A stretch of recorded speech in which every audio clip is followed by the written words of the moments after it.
Akitoa taarifa hiyo, askofu wa jimbo la Mafinga Mhashamu Vincent Mwagala amesema Padri Jordan Kibiki ambaye pia ni mkurugenzi wa kituo cha afya Nyololo alitoweka katika mazingira tatanishi Septemba 18 baada ya kutelekeza gari lake katika msitu wa South Hill mkoani Iringa.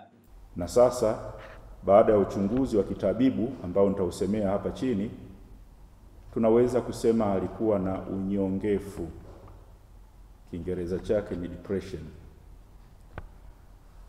Unyongefu huo ulichangiwa na yeye kugundua kuwa amekula hasara ya takriban shilingi milioni 3.5 kwenye biashara ya mtandao unaoitwa eBay. Alipata hisia kwamba ameibiwa pale alipoambiwa atume fedha nyingine kinyume na makubaliano ya awali na huyo walikuwa wanawasiliana kwenye mtandao huo. Hapa ninaomba nifungue mabano na kufunga.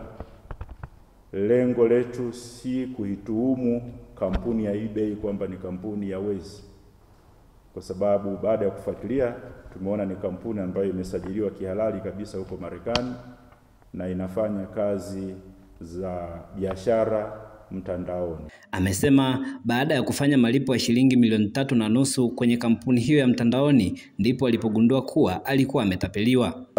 Kati ya fedha hiyo aliyohisi kwamba amekula hasara, 500,000 alikuwa ameazima kwa paroko, yani Padre Isaac Nzigirwa, na 1.5 alikuwa ameazima kwa mhasibu wa jimbo letu, yani Padre Godwin Maliga, na hivi kufanya jumla ya shilingi milioni 2.